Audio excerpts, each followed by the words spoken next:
E agora o assunto é economia, dia de educação financeira aqui no nosso Tom Maior. E é um clássico pensar na aposentadoria como algo que está muito distante, que vai levar anos ou até décadas para chegar. O problema é que uma hora ela chega.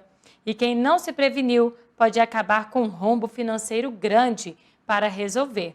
Mas a previdência privada é uma boa alternativa? E para nos explicar mais sobre o assunto, recebemos o planejador financeiro da Real Cultura Financeira, Maurício Vono. E também participa com a gente do nosso bate-papo, Samuel Straiotto, querido jornalista do Sistema Sagres de Comunicação. Uma excelente tarde para você, Maurício. Seja bem-vindo novamente ao nosso Tom Maior. Muito obrigado, boa tarde a todos. Mas vamos lá, né, para mais um sextou com dinheiro no bolso. Gostei, sextou com dinheiro no bolso. Samuel, você também gostou? Boa tarde para você. Oi, Letícia, boa tarde para você, boa tarde ao Maurício.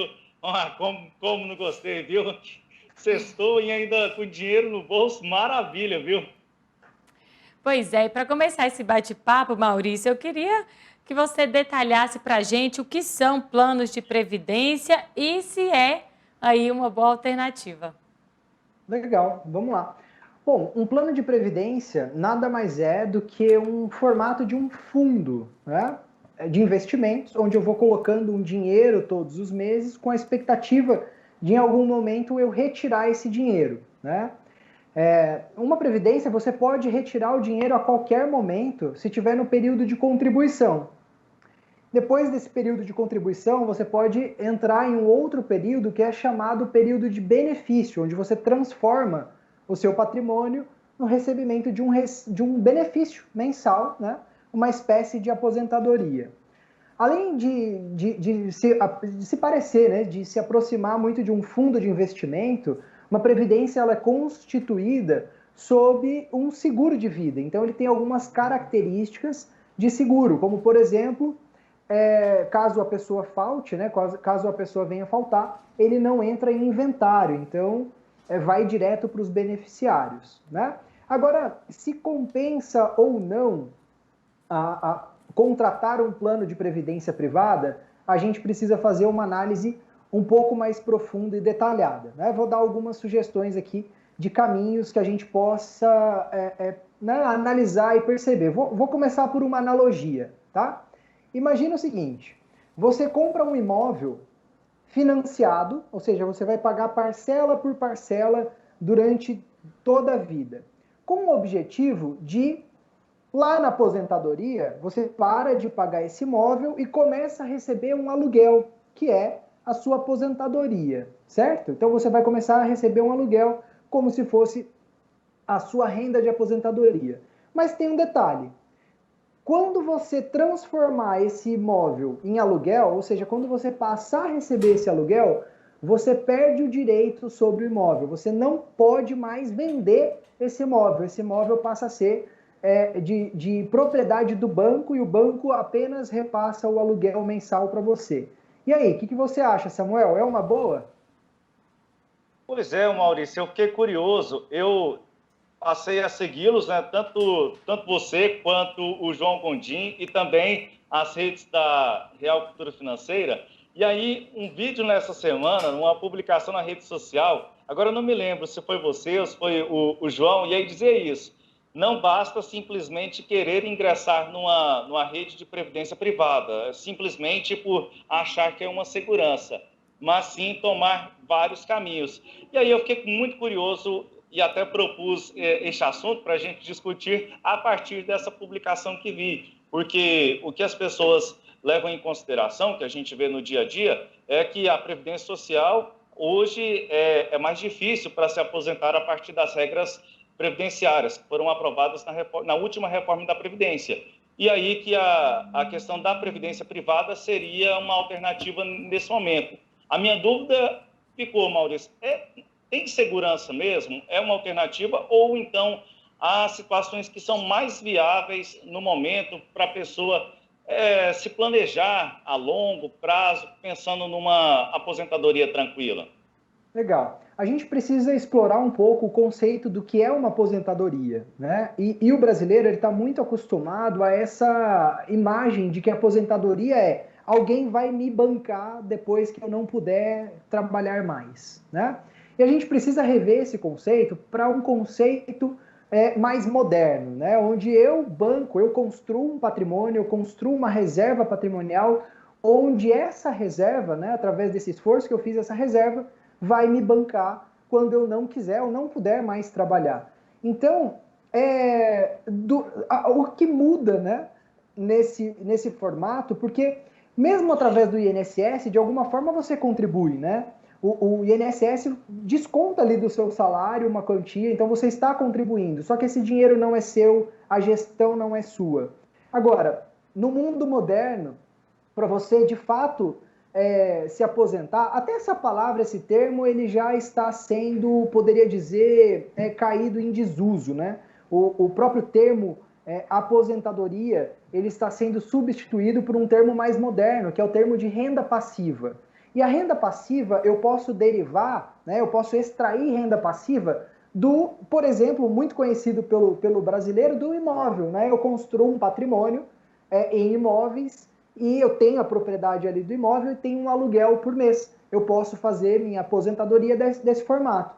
Agora, o investimento em imóvel, ele também está, não necessariamente caindo em desuso, ele ainda é um investimento que pode ser interessante, mas existe algo mais moderno que eu quero apresentar aqui como uma alternativa, né, para o investidor, principalmente para aquele que já conhece investir em imóvel, que é fundo imobiliário. Qual que é a grande diferença de um fundo imobiliário? Você pode investir um valor menor por mês, sem a necessidade de entrar em financiamento, sem a necessidade de pagar juros. Ou seja, você está de fato já rentabilizando todo o seu capital, todo o seu patrimônio. Ao entrar em um fundo imobiliário, ao ser cotista de uma cota de fundo imobiliário, que custa em média R$100 por mês, você já tem direito a um aluguel no mês seguinte, né? O aluguel ele vai ser extraído do resultado desse fundo imobiliário. O fundo imobiliário tem como propriedade um imóvel, pode ser um shopping, pode ser hospitais, escolas, enfim. O fundo imobiliário é dono, né, de um patrimônio, de um imóvel, e esse imóvel ele é alugado para empresas, para outros negócios, né? E esses negócios remuneram um fundo que remunera cada investidor. Então você pode ir guardando o seu dinheiro, fazendo a sua reserva para o objetivo de renda passiva ou objetivo de aposentadoria, como você preferir chamar, e você pode ter essa tranquilidade financeira que você busca, que as pessoas buscam, pagando o INSS, pagando uma previdência privada, pode construir isso a partir de um fundo imobiliário. Vou dizer que costuma ser mais rentável e você tem mais autonomia sobre o seu patrimônio, você não fica dependendo lá da seguradora, da companhia, do banco e etc. Maurício, eu fiquei uma dúvida em relação justamente à rentabilidade. Em que aspecto que a previdência privada pode apresentar uma rentabilidade interessante para quem desejar aí aderir a um plano desse? Legal.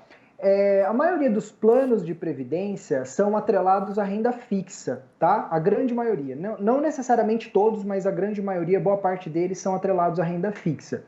A renda fixa é um dinheiro que a gente empresta, né, para o banco, para instituições financeiras ou instituições públicas ou privadas, e a gente é remunerado em cima desse capital. É conhecido como renda fixa porque eu tenho o meu dinheiro emprestado e eu sou remunerado a uma taxa de juros que ela é pré-estabelecida, né?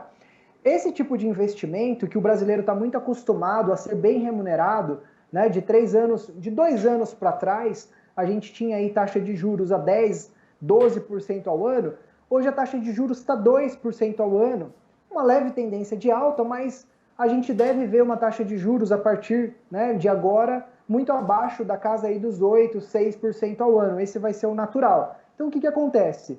Fica difícil para você crescer o seu patrimônio a uma velocidade de 2, 3, que seja 4% ao ano, uma vez que ainda tem a inflação, né, que vai tornando mais caro o custo de vida. Então é importante a gente parar e analisar se o nosso capital realmente está crescendo ou se ele está só apenas mantendo o poder de compra, né? Mantendo o poder de aquisição.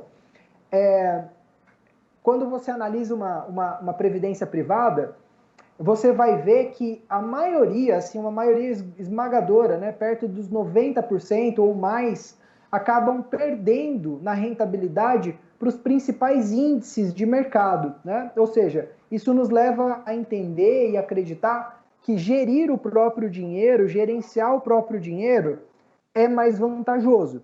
Agora, para gerenciar o próprio dinheiro, você precisa também investir um pouco na sua base de conhecimento ou contratar um profissional que te ajude com isso, né? E geralmente, contratar um profissional custa mais barato do que simplesmente deixar na mão do banco, né, para que ele cuide dos seus investimentos. Aparentemente você não tem custo, mas o banco, a instituição financeira, come, através da taxa de administração, um bom percentual do seu rendimento. E isso custa muito caro lá na frente.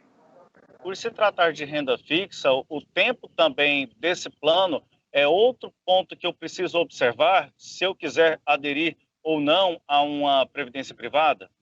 O tempo do plano, Samuel, é definido por você. Você pode contratar um plano para daqui a 30 anos, mas daqui a um ano decidir resgatar, né? Então isso você define a hora de sair. A única questão, que é a mais importante na hora de contratar, ou para quem já tem um plano de previdência, é o momento em que ele é transformado em benefício. Em algum momento você definiu, né, quando você vai transformar o seu recurso em benefício de aposentadoria.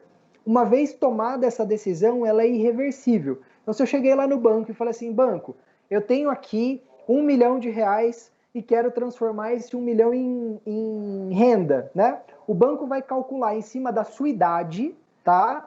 Porque em cima da sua idade, ele calcula a sua expectativa de vida. Se você tem 70 anos de idade, a sua expectativa de vida é uma, né? Se você tem 50 anos de idade, a sua expectativa é de 20 anos a mais do que alguém que tem 70. Então, em cima da sua expectativa de vida, o banco, a instituição financeira, calcula quanto é o seu dinheiro de aposentadoria, quanto é a sua remuneração, né? Mas uma vez que o banco decidiu, né, hipoteticamente, para quem tem 1 milhão em uma aposentadoria, vai se aposentar aí se tem uma média de idade entre 65 e 70 anos, deve se aposentar com uma renda de 4 mil por mês, no máximo, tá? No máximo. Isso pode ter uma variação se for homem ou mulher, tá? Para a mulher, que a expectativa de vida é maior, né? Acaba custando mais caro, acaba ganhando menos para nós homens que, na média, vivemos menos, Samuel. E aí, o que acontece? Uma vez transformado em renda, você, de novo, né? Já falei isso, mas reforçando, vale a pena reforçar. Uma vez você transformou em renda, você não tem mais direito àquele patrimônio que você construiu. O seu direito é receber até o fim da sua vida um valor mensal. Está certo. Maurício, muito obrigado mais uma vez aqui pela sua participação com a gente, a cada sexta-feira, ao lado do João Gondim, trazendo informações para nós da educação financeira. Muito obrigado pela sua participação aqui no Sagres em Tom Maior e um bom final de semana para você. Obrigado, Samuel. Obrigado a todos. Um abraço, bom final de semana e bora realizar.